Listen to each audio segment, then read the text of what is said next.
Hello everyone and welcome to the 24th episode. Here we are today, road to Superbowl with Baltimore Ravens. And here we are, and I'm going to start with three kind of statements or like sentences that are going to be long, so they are probably not sentences, but I cannot remember how to call it, paragraphs perhaps in English. Okay, number one is, boy oh boy, was I not disappointed by what I was all about last off season, which was my number one team, if you remember, was merging superstar running backs and dual threats QB. And I mean Jalen Hurts and Saquon, Josh Allen and James Cook. But I don't think you could take away ground from what Lamar Jackson and Derrick Henry was. Not to mention like Justice Hill was actually really nice for them. I mean there's hello? What do you want to say? I mean, I guess he also wants to state that some paragraphs. What is your opinion on Ravens, Jangi? What is it? Did you like the Ravens? You are more of a Cats fan. Lions? Yeah, you are a little lion, are you? Okay, so sorry, it was an unexpected hello. That's from another one. So as you can see, I have two co-hosts today. If Jangi actually jumps up, he's going to say hello with his tail as well. But let's get back to the Ravens at that point. Like boy oh boy was I not disappointed. I freaking absolutely enjoyed it. It was the thing of beauty. And my only question for this year is, what is going to be the adjustment? Because we've seen influx of talent across defensive line with incredibly deep and really nice draft class. And also, obviously, like defensive coordinators are looking at last season and run game and like, yeah, we hate that. We obviously saw some adjustments from like Mike McDonald disciples using the role of star nickel, Kyle Hamilton's like big safeties, free safety packages, kind of using that third safety as your slot, so he brings more size towards stopping the run. So I'm really excited how the league is going to evolve and counter-evolve towards this, where like last year it really felt like it's going to be something that is going to be kind of unbreakable. And when you see how, Josh Jacobs and the Packers with, Malik Willis were able to freaking win games. Saquon and Jalen, they won the freaking Super Bowl. Josh and James Cook were really close to go to the Super Bowl. And, this offense could have been the most dangerous thing across the regular season with Lamar and Derrick Henry. So we saw how special it was. And I'm really excited to see what are going to be the counter moves. So that's kind of paragraph number one. Paragraph number two is, there is a thing of beauty within the structure I'm doing this, where for some reason I just couldn't make myself do Bills episodes. So despite there will be probably like week between Bills and Ravens towards where you're going to see them, there was just a day or day and a half between where I'm filming it. And the beauty is, you just see that offensive coordinators do freaking matter, like so freaking much, because oh my god, he's so opinionated. I'm not sure how much you are catching him, but like he's really opinionated. Okay, back to offensive coordinators. I mean, look at Josh Allen. To me, Brian Daboll made him an NFL great quarterback. Then, under Ken Dorsey allowed him to be a Superman, but did not maximize Josh Allen at all. Well, he led him to his best, but also to his worst. And then came Joe Brady, and just that offense it's just freaking special, man.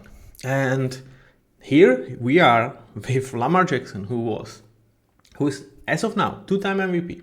And it's crazy to say that he was MVP with Greg Roman in an offense that was stale, was not necessarily greatly designed. It was not bad, for running, yes, but in terms of pass offense, there were training wheels on Lamar Jackson. And Todd Monken absolutely help him unlock the next freaking level. And to me, the crazy thing is that in 2024, I think that it was the best we've seen Lamar to play, especially regular season. And it was in the year that he did not won MVP, and he had two. Yeah. But that's just freaking crazy. But that's how much I think of Todd Monken. And I'm not saying Josh Allen didn't deserve it. That's no shade on Josh. he was freaking special. Like, imagine if you are a quarterback that just won MVP and you, in my eyes, you take your game to another level. That's just freaking insane. And it was second year of Todd Monken's offense. And yeah, like now we are heading for year 3. Oh my God, I am so freaking excited. But with that comes one statement that might sound really good, but there is something bubbling under it. And that statement means, I think this is going to be the best version, like the most powerful the Ravens will be in Lamar's tenure. I think, yeah, that's it. Like, I think 2025 Ravens are going to be the most powerful the Ravens are going to be from the perspective of how good this team freaking is. Perhaps, one of his rookie deal years might have been better, but the impact that, like, how much he's better than he was in his rookie years, I think this is going to be the year, because I really, really like Todd Monken, and I cannot imagine that, with next year under his belt, like, that he's not going to get a head coaching job somewhere. Lamar Jackson's cap hit next season is 70 million. This year it's 43. It's 74.5. I mean, you can push some money down the road, but like, you are taking something away from another future years. All of your free tight ends are not under contract for next year. Derrick Henry, for as much as we like him, like, I know he's a freak, he's a beast, everything. I love him to death, like, he's so freaking special, and definitely one of the guys that if I ever could get my hands on a jersey, I would get this guy. But, like, he's going to be 32 entering next year. So, can he really sustain that freaking amazing that he is? I'm not certain. And, also Zay Flowers is going to require contracts. And, like, I think this is going to be... Tyler Linderbaum is not under contract for next year. He's going to have like a humongous contract. So to me, this is kind of the year where I really believe that the Ravens are going to be the most powerful Ravens that they have been in like past 5 to 7 years and upcoming 5 years even. Because I really almost cannot imagine Lamar unlocking himself to another level. And if so, and like the cast around him and his own cap hit, I think it's never going to be, or not never, like in upcoming years, it's not going to be as good, like from offensive coordinator. I also think like Zach Orr might be actually a sneaky head coaching candidate after 6 weeks we thought, this guy is going to get fired. But then he absolutely turned it around. Like from worst defense, they become kind of one of the best. And he's Mike McDonald's disciple. He's one of those guys that league is trying to replicate Mike McDonald's system. So if you are hiring a defensive guy, this is the tree that it's getting hired, across the board kind of. So he might actually be up for head coaching gig in next season. I definitely think Todd Monken is going to be. We talk about tight ends. We talk about several offensive linemen not going to be signed. And Derrick Henry getting aged up. So, this is, I think, the best Ravens we will see. Will it be enough? I told you in Bills episode, I think my gut feeling is that Bills are going to take it. But the second thing that I feel like Ravens are probably the most powerful team in the NFL. I know Eagles fans are going to be not happy with the statement. I think Chiefs fans as well. Bills fans probably as well too. But if I actually have to look at every component of its team from top to bottom and head to head, I would probably give Ravens the nod. It doesn't mean they will win Super Bowl. It doesn't mean that. And again, if they are playing Chiefs, I probably won't have them as a favorite, despite everything, because they have not proven the ability to actually get there. And they even are worse at it than the Bills are. So I understand that. But, if we played soccer season for you guys, 40 games, or if those 10 best teams have played each other 4 times and we created league like that, I do believe Ravens would probably come out on top. In the playoffs, when the game is really tight, when it's one game, it's one decision, Lamar has not proven yet that he is capable of not making errors in this game. And despite the loss this year is far from blaming Lamar. he was actually really, really damn good. It's going to be something he needs to win. And I think this is the best chance they are going to get. I don't think they will be out of their Super Bowl window ever with Lamar playing on this level. That's what having an absolute stud of a quarterback does for you. You are never out of the window, but the window is widest open right now. I think even when you consider the Bengals don't have their shit together, CJ Stroud lost all the protection in front of him. Patrick Mahomes, they are kind of in that phase, what is with George Kittle, the offensive line kind of transition, losing Joe Tooney, younger replacement. Perhaps it's kind of on the top with the Bills, and unlike Bills, they don't have easy division that is poised for them to have number 1 seed. So that's that. But at the same time, it's I really feel like this almost needs to be their year. Otherwise, their chances are going down, but not necessarily drowning. So with that being said, that was probably the longest intro we had. Let's take a look at what the Ravens did in the draft. And let's start with Marcus Starks, because that was a freaking steal of this draft. One of those. It's insane that I think pretty much 4 out of 5 teams that you would consider the best got actually insane players at the back end of the first round that matched really their need, as well as absolute freaking value on these guys. That's kind of insane and nasty. And Marcus Starks was definitely one of them for the Ravens. Love this. We will talk about him more in the safety, but what is there not to say? I think if you take position aside, he is a top 10 player in this draft, at worst top 15. So taking him on a position of need that truly showed weakness week 1 to 8 last year, where you thought you are actually really strong there with Marcus Williams and Eddie Jackson. It's coming into the season, I think we ranked them pretty favorable, perhaps top 5, top 10 safety duo at worst. But the fall was just freaking dramatic. They played dog shit. And then you've changed it, put Ardarius Washington out there, Kyle Hamilton took a step back towards playing just a pure safety. And the hope is Marcus Starks is going to be the next great thing for them, and I definitely believe he is going to be so. Then comes Mike Green, and this is the only guy that I have not ranked in these rankings as a pick, because there's obviously 2 parts of the conversation. Skill-wise, need-wise, top 10 player in this draft. But he also has several accusations of raping somebody, which is...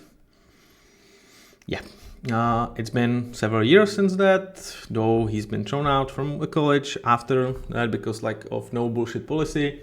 And there was a wide margin of Mike Green's outputs out of this draft, because from what I heard, a lot of teams did not have him draftable at all. Not only because of the bad look that this will give, but also because of the fact that they would seem to believe that there is enough evidence in some of those cases that drafting him would be essentially burning a pick, because there is a huge chance that league is not going to make him eligible past perhaps first couple of games, that the shitstorm of allegations would just resurface after he would be drafted, etc., etc. As of right now, I don't think anything surfaced from this nature. And does it tell you a lot about how they just think about this as a kind of their year to win, and that's what matters? I guess so. Also, I am one of the guys that are not going to sit here and stand that guilty until proven innocent is kind of the modern mantra. To me, I stick with the old mantra, innocent after proven guilty. Until proven guilty. So, but there is definitely layers to that, because there's rumors, then there is hearsay, and then there is actual case being investigated, and there is difference towards being proven innocent, and difference between how I would give or not give a guy a chance. So I do stand by innocent until proven guilty. At the same time, if it's mistake of a justice system or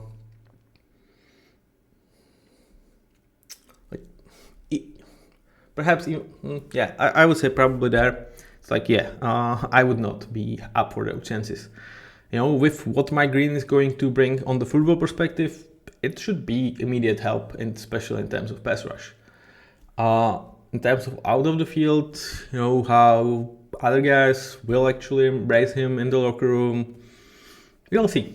It's definitely going to be interesting narrative because, like, to a degree, it has actually been super undertalked because, like, when the draft day was going on, everybody from the pundits or like analysts or whatever you call them, they were like, not the online ones, but like the television ones were like, yeah, what an amazing steal. This guy is an elite talent.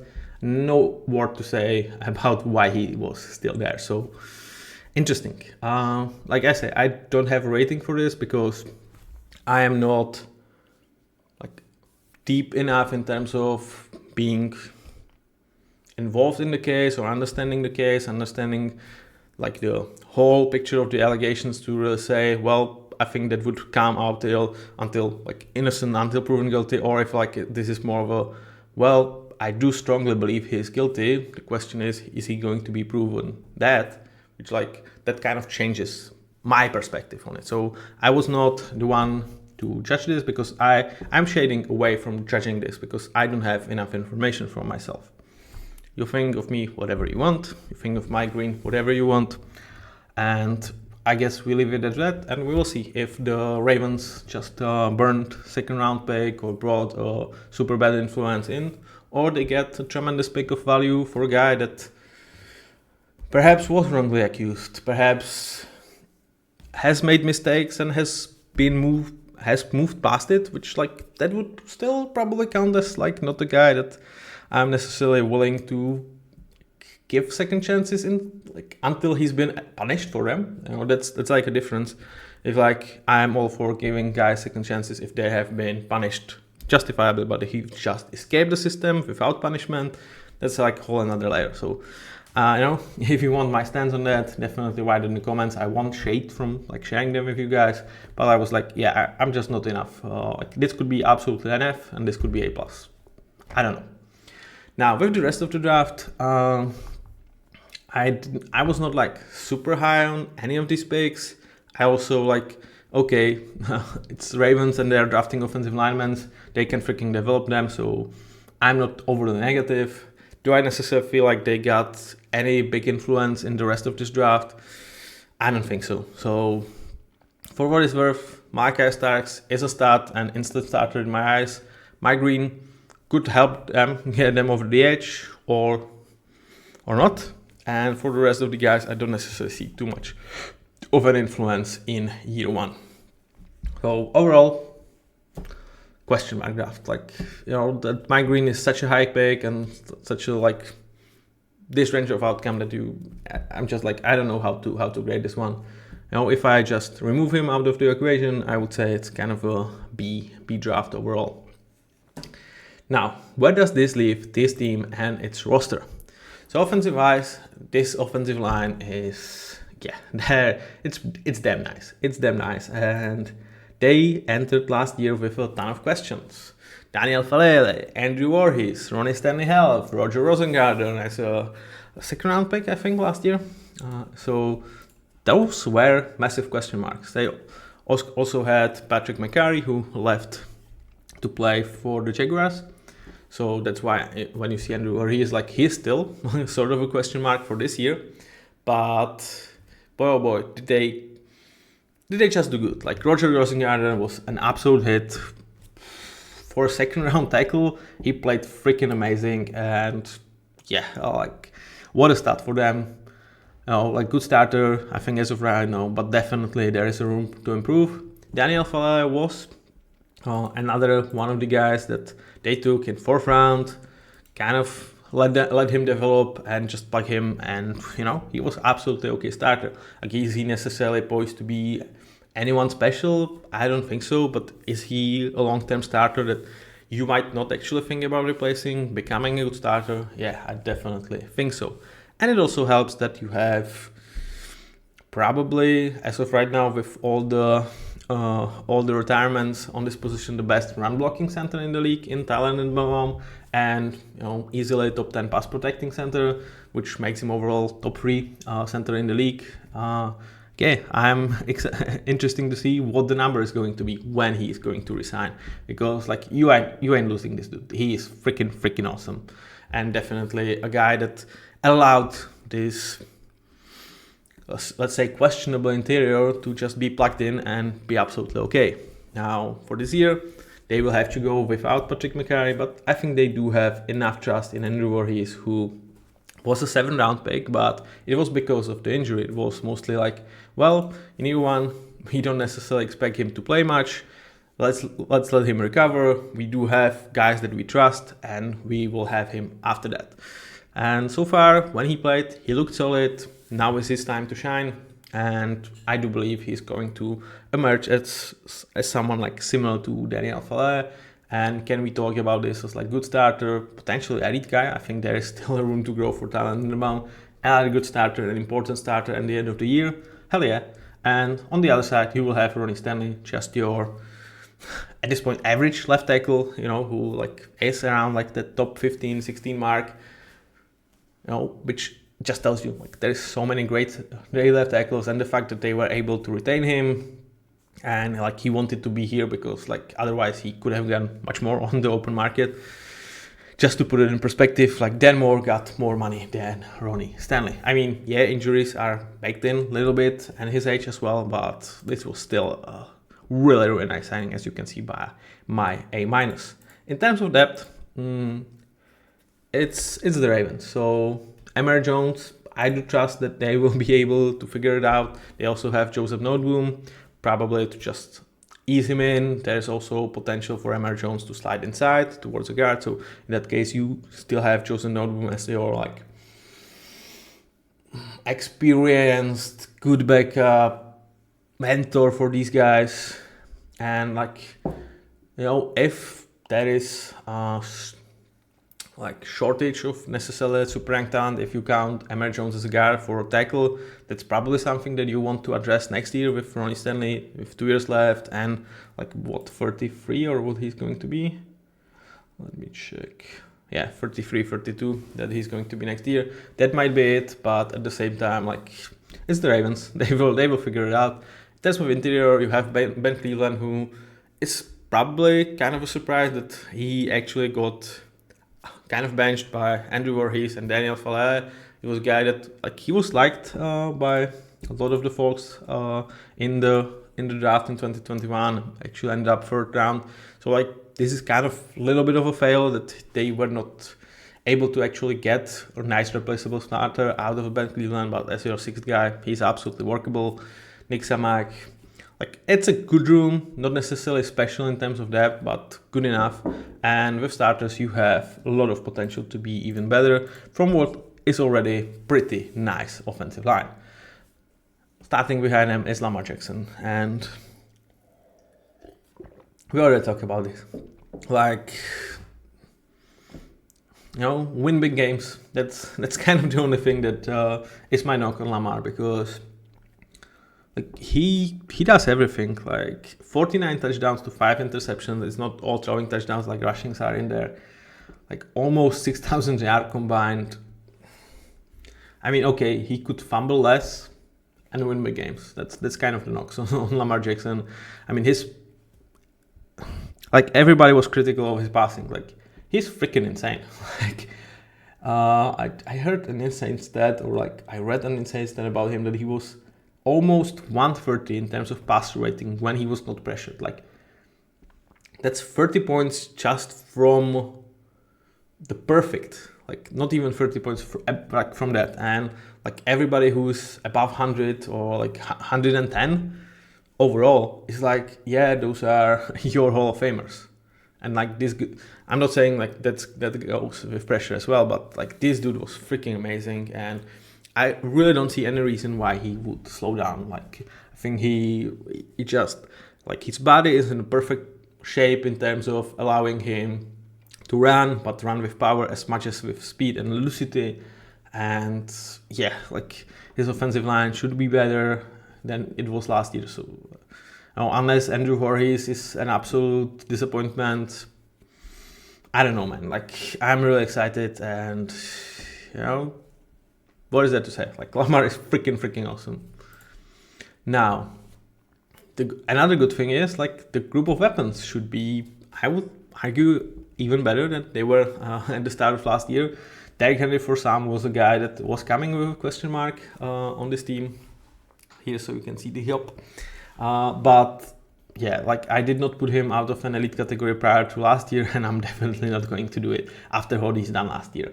What was that? Like, this dude's, I mean, I know everybody probably has Saquon as one.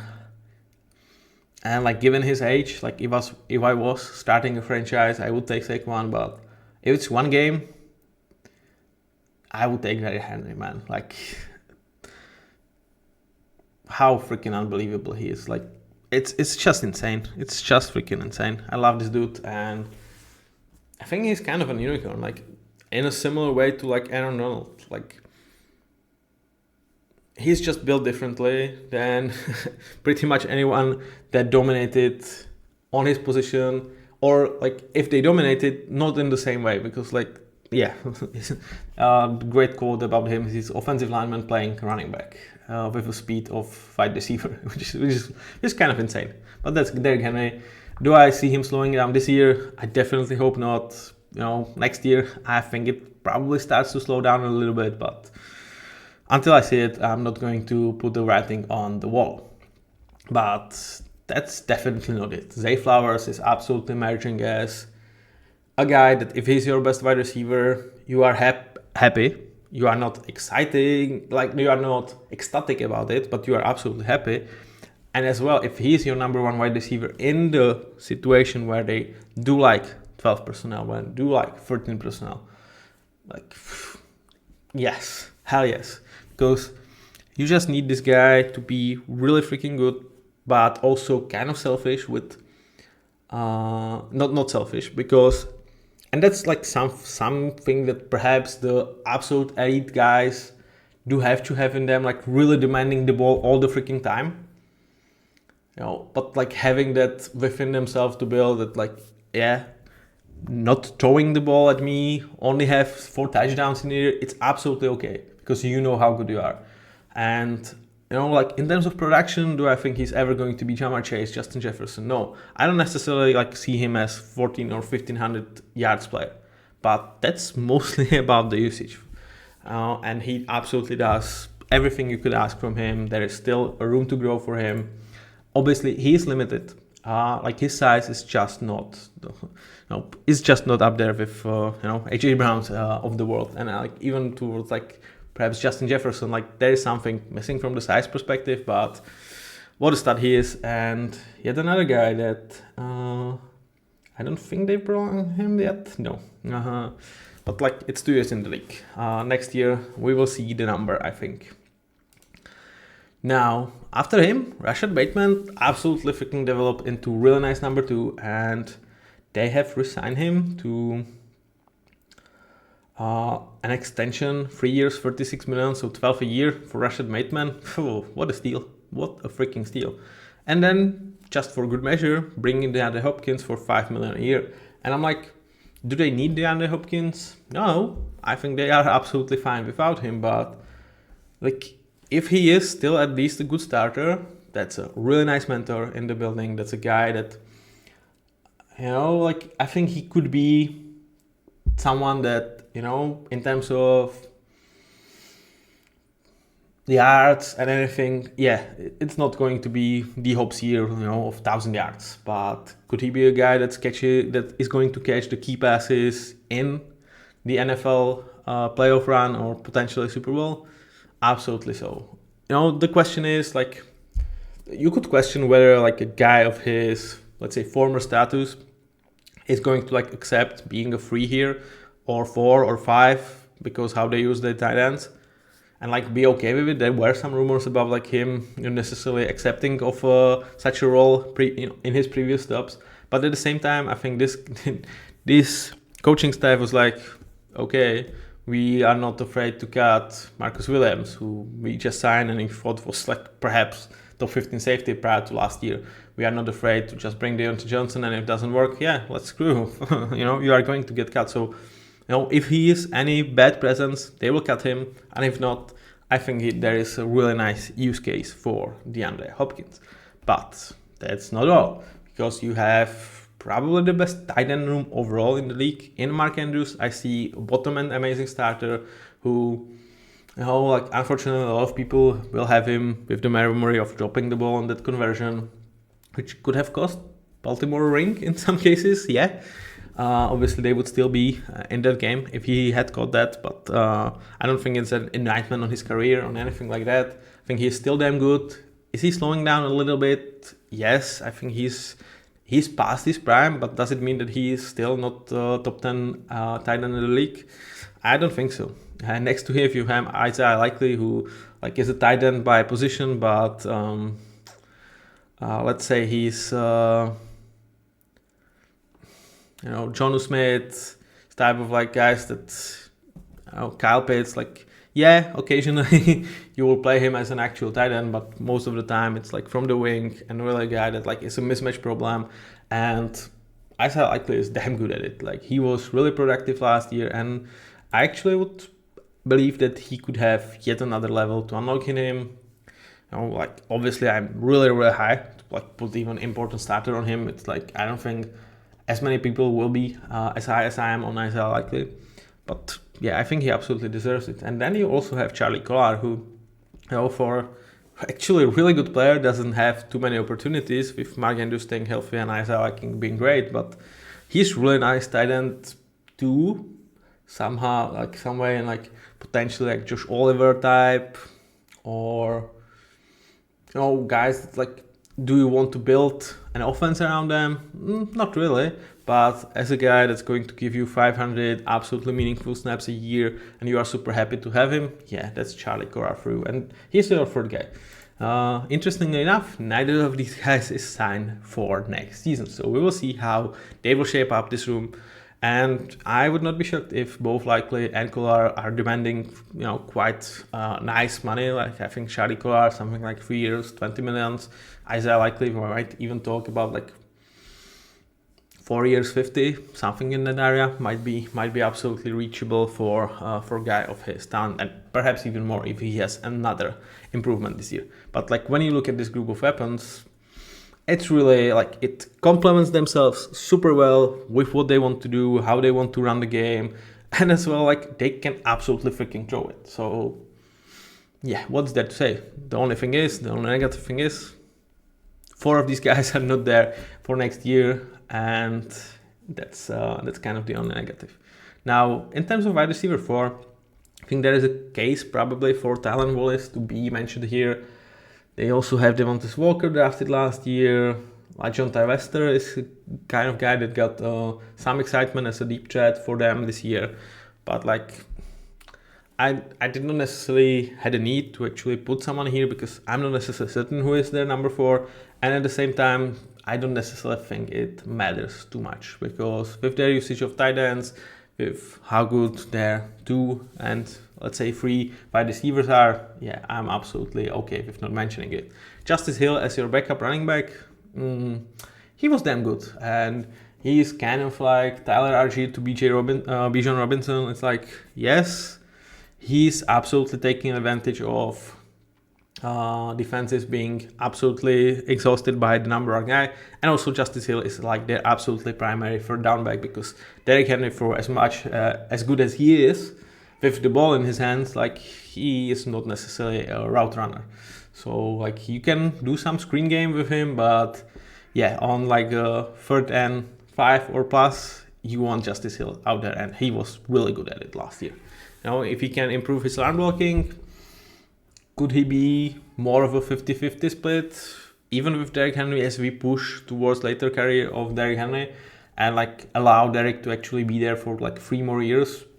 like perhaps not at top of his game, but a guy that like you will freaking get exhausted defending still and really playing really great, yeah, I think that could be a case. And then I absolutely love landing Cooper Rush here. I guess this is like more about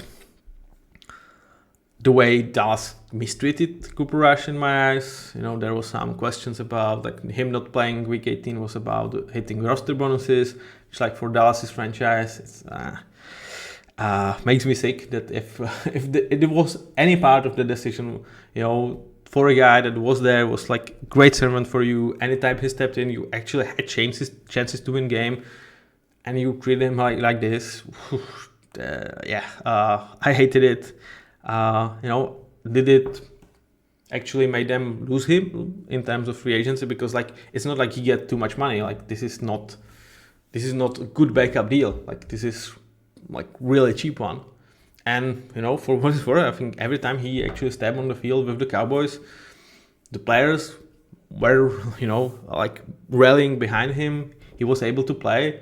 I really liked him as a backup. Like, is he necessarily the ideal backup for Lamar Jackson? Could it be someone like Malik Williams, perhaps? Yes, I guess. But I love Cooper Rush here, and you know, for number 2, I think you can do much worse than Cooper. And you know, obviously, if Lamar gets injured for extended period of times or like is missing the playoffs, then you are effed. But if he misses a game or two, can you win with Cooper Rush? Hell freaking yes.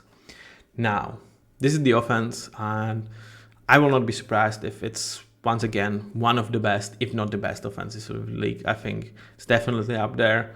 It would require like Lamar getting injured, or like Daniel Falele and Andrew Voorhees taking a step back, perhaps like injury to Zay Flowers, so you don't necessarily have that wide receiver speed presence that you can stretch defenses for, so they can perhaps like more stack up boxes against you, prevent you from like really abusing that.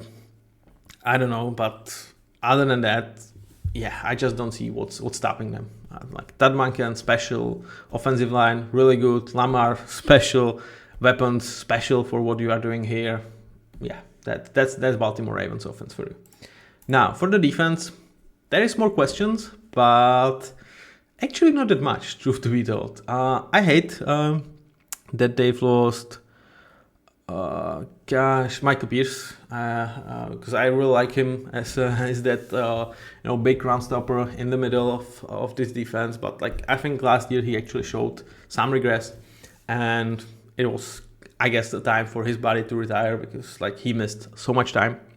But like, yeah, I think they will miss him. But at the same time, Nnamdi, I was pulling some plugs on the hype on him after the sign of the contract. Like all the people like believed him to be almost an elite player. I was like, I need to see more, and I feel like I was a little bit more right than those guys that were putting him into an elite tier, because I think he was good last year. I don't necessarily think he was special. I don't think he is at your ideal spots, your number one guy that you want to like funnel pressures through and really be the disruptor. But with this setup that he has, where there is Odafe Oweh on one side and Kyle Van Noy on another, it absolutely freaking works. So like he's kind of your low end one, and these guys are really nice twos, but combined that's really freaking nice. Perhaps like Odafe is kind of low end two, but like who saw coming Kyle Van Noy actually repeating and almost playing to the better level than he did a year prior? Like he was freaking special for them. So that's an insane deal that they were able to pull, because they got him for super cheap prior to 2024 season.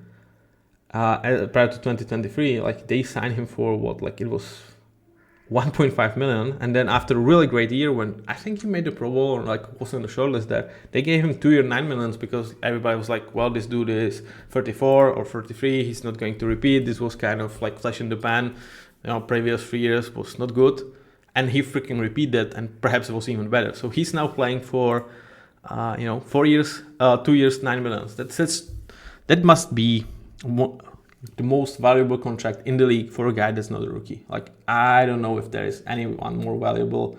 That is actually multi-year. Like you can count like signing of Jair, that we are going to like, if Jair is healthy, then that. But like Kyle Van Noy, 2 years, 9 million, ridiculously great. But another guy that doesn't have contract for next year, which also counts for Odafe Oweh. So yeah, sensing a pattern, and it's not like they have too much cap space for next year left, because let's check it out for 2026. They have 20 millions in terms of their cap space, and we already told you how many guys are not signed for next year. So they will definitely have to do some gymnastics with the cap space, and hence like why I do believe that this is the best power team we will get out of this iteration of the Ravens. Now, Travis Jones next to these guys really fits well as a guy that is kind of do-it-all presence. You know, not a guy that you are building it around, but as your 4, oh my god, that's a luxury. That's a freaking luxury. This guy is really damn good on some defensive lines. He would be 2. He's 4, and yeah, like what is there not to like? Also, guy, I think you kind of got on really nice value, if I'm not mistaken. And also a guy that's not under contract for next year. What a shocker. Yeah, he's still, that's his last year of his rookie deal. Not under contract for next year. Okay, in terms of backups, you know, we will mention Mike Green here. We will see, like as of right now, he's actually listed even behind Adisa Isaac on their roster depth chart by ESPN, which is a little bit surprising because Adisa was a 2nd round pick that so far has not produced anything almost in the league. So that's I guess a really bad sign if like a guy that should be really good on the field is actually not even like getting to be a 2nd teamer for you. That's definitely not good. Then you have Broderick Washington, Davis Robinson. They also signed John Jenkins for that interior. They drafted Daniel Peebles, who is really interesting, and I think one of the guys that I kind of should have put on the list of the 6 draft picks over some guys that I don't have strong opinions on, because Daniel Peebles was really nice pick, kind of a weird builded defensive tackle, pass rush only, but you know, could he be a guy that rotates with Namdi and you know helps to like keep him fresher across the game, and like you know for that one particular skill set actually giving you 70% of Namdi? Yeah, that could definitely be a case. So the depth is here. It's not necessarily a special one unless Peebles and Mike Green definitely emerges. But overall, like damn good defensive line. Like it doesn't have your Myles Garretts of the world, but it has Namdi, Odafe and Kyle Van Noy and Travis Jones and so forth. So like I think it's borderline top 10 defensive line that should not absolutely hold this team back. Then with linebackers, I think I've lowered Roquan towards just an amazing starter, or I had him there for even like prior to last year. I understand he's damn good, I really do, and like a lot of the things that perhaps PFF like his grade is not actually excellent.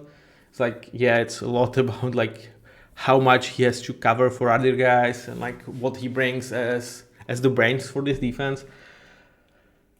But I just, like to slap an elite on him, I just can't. Like I think he is very close to that. I would have him as my top 3 linebacker in the league, but I think there's just a difference between Fred Warner and him, and not towards the side that I would be like, like Myles Garrett and let's say Joshua Allen, where I really believe like they are both elite, but to me Fred Warner is more of this like, let's say, who would I put there? Like Micah perhaps, and Roquan is more like, Alex Highsmith, guy I really like, let's say top 10 edge rusher potentially, like really top of that amazing starter team. That's how I feel about Roquan in terms of linebackers, but I just don't have it in me to put him into elite. But maybe this year, like I don't think he does not have potential to be there. Like not potential in terms of like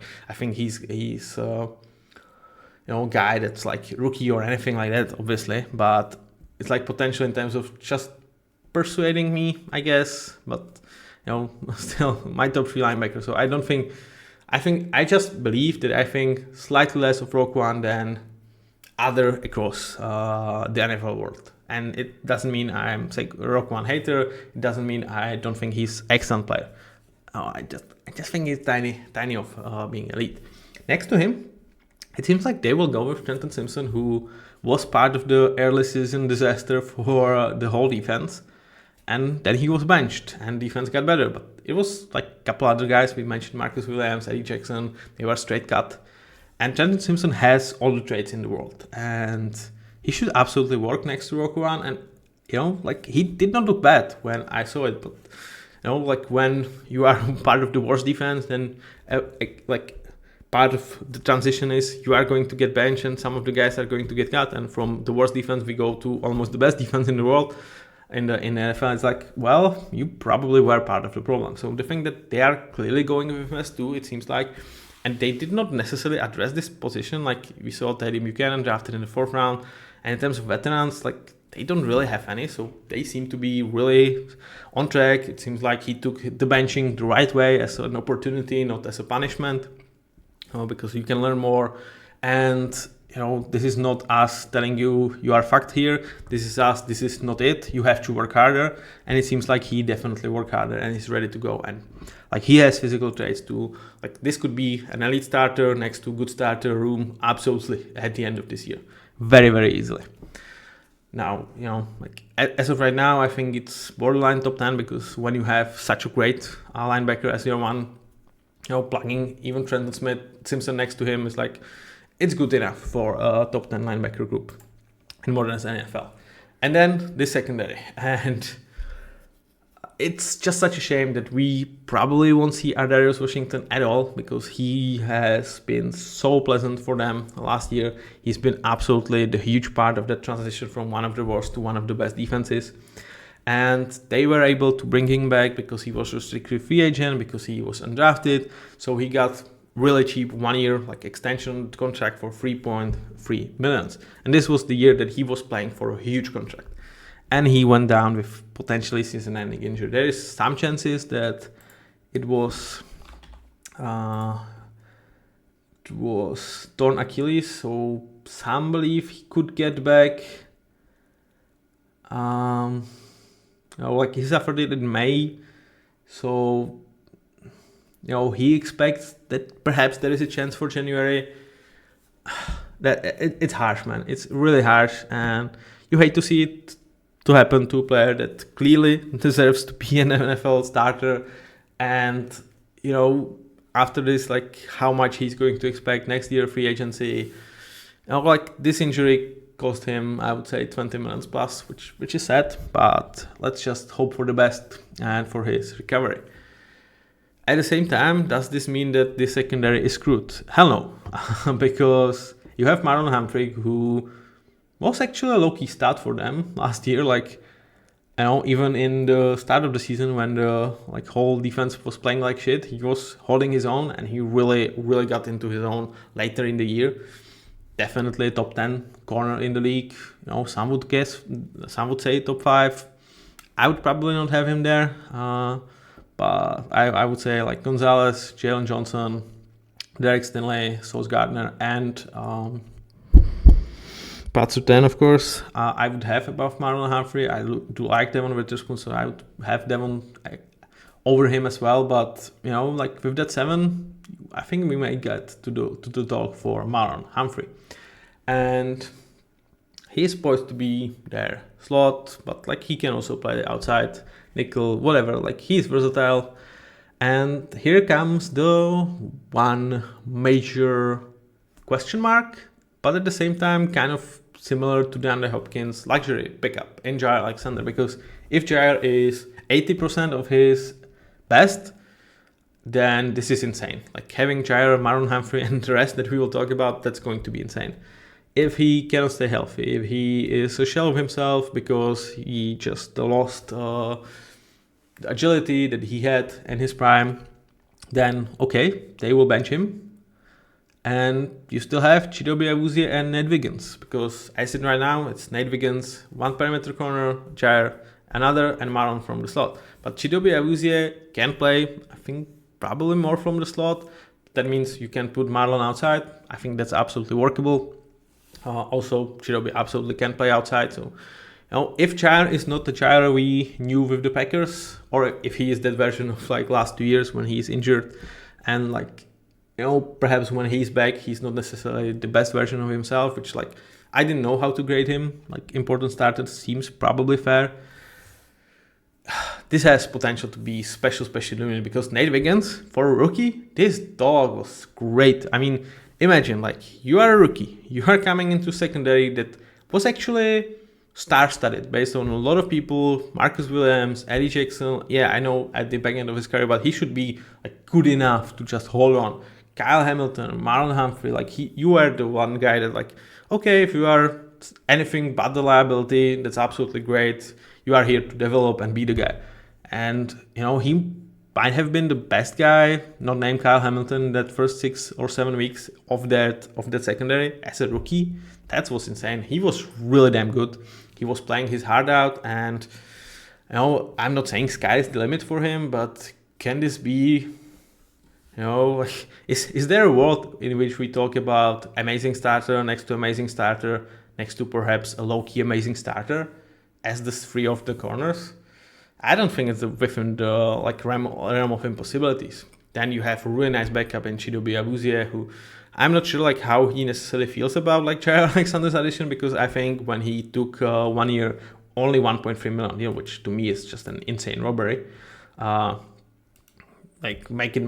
know he's 30, he's veteran, he might be chasing more than money in rings, etc. But still, at least 3 million, man, it should have given him. I think he came here for this amount of money with the vision he's going to be the starter. Now they brought Jair to be. So as a corner 4, what a nice depth. I really like Chidobe Awuzie. Even as a starter, as your number 2 option outside, yeah, why not? And here he is number 4. They also have DJ Tampa as a backup, whom they drafted last year. Some potential is there, but yeah, of course, there is risk with this group. Marlon Humphrey getting there with age, Jair, of course, Chidobe, of course. Some injuries happened to this year, and then Nate Wiggins is kind of the most sure thing in terms of, he was really good for a rookie, really, really good. So yeah, I guess he is the only piece that we are we kind of don't have questions from injury perspective or an age, but yeah, it's just an insane talent here. And if it all clicks, look up. And now I talk a lot about your safety room is you can absolutely live with just good ones or respectable ones. Here's a room that absolutely has potential to be a difference maker, because Kyle Hamilton, a lot of people think of him as a positionless player.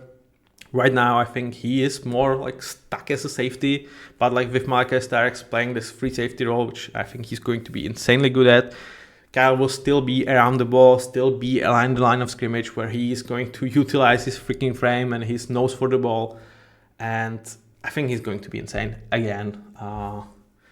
One of the guys that they picked up his 5th-year option for 18.6 million for a safety, or quote-unquote safety. That's insane. That's insane. For a safety, for a 5th-year option, 18.6 million, that's insane. And it's absolutely freaking warranted. And I would not be surprised if when he actually signs his rookie extension, the number was over 30 million. I would not be surprised with what the top corners are getting paid.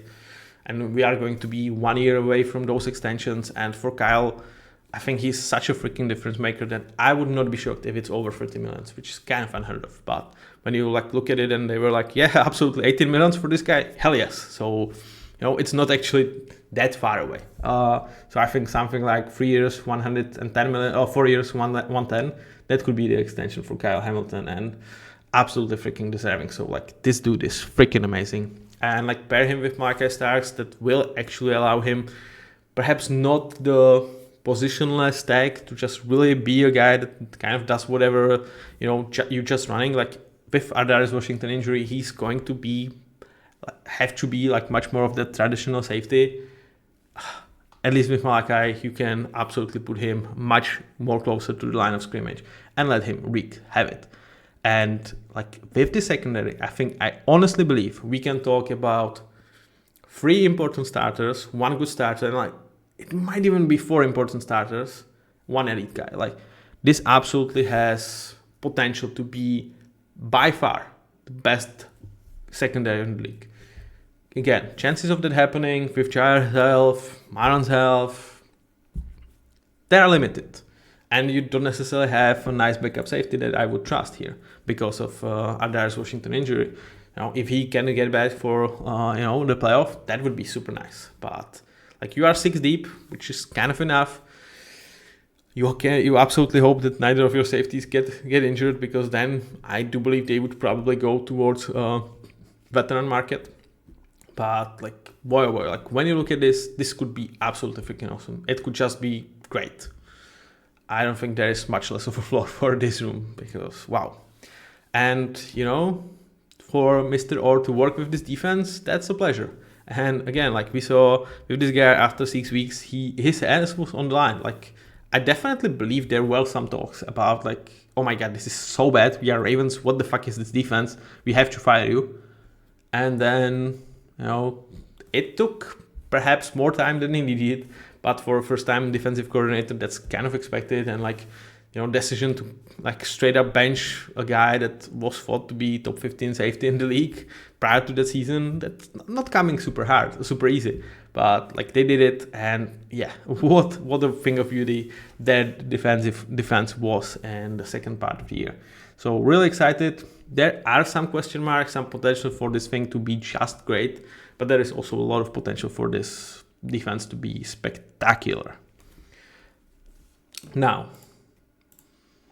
we talk about the backup room, like with the safeties, with Adarius Washington injury, with linebackers, like there is some room that like I wouldn't mind having more, say, depth in terms of experienced guys there, but yeah, I think they're absolutely okay. So where does this leave this team in terms of my predictions? Well, I think they will win this division, as you would assume when I revealed them last for this division. And despite me thinking that they might be the most powerful team in the NFL, I don't have them like getting number 1 seed. And it's just the case of the brutal schedule and obviously brutal division. I do have them finishing 11-6, and here's how that could happen. Like, what a freaking start, man. Like, what a freaking start. Bills, Lions, Chiefs, Texans, and Rams. That's 5 playoff teams. That's 1 team that went into the Super Bowl, 1 team that won 15 games, 1 team that was the closest to beating the Eagles, and the team that like if there was no Chiefs, Bills would probably have like 2 Super Bowls by now. And, just to throw there, the Texans with CJ Stroud and potentially a championship level defense. So that's an insane start.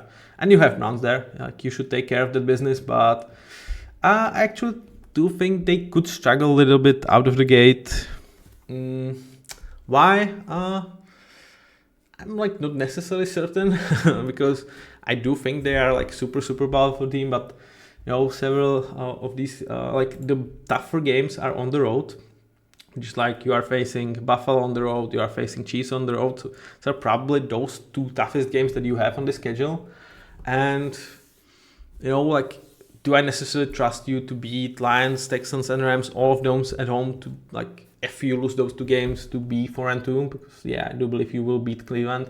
I think definitely there is, like, this was definitely kind of a flip between 4-2 and 3-3, and at the end of the day, I went with 3-3. But yeah, I don't necessarily think that should be anything that would concern you. Then for the second part of the year after the bye week, I think they will run the teams over. I mean, yeah, there is a tough game with Minnesota. You are also going to Miami, to Cleveland, but like, I don't see them dropping more than 1 game, and like, I would not be shocked if they won it all. Though, like, I think Vikings on the road, that's going to be the one. Like, Chicago can surprise them, and that's probably it. So like, this is also a team like absolutely 5-0 and 4-2. Like, absolutely get that. So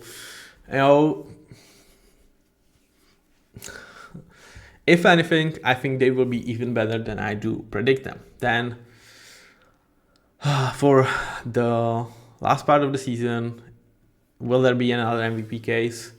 Now, like twice against Joe Burrow, twice against Aaron Rodgers, one time against Jordan Love and GMaty to throw in a good measure.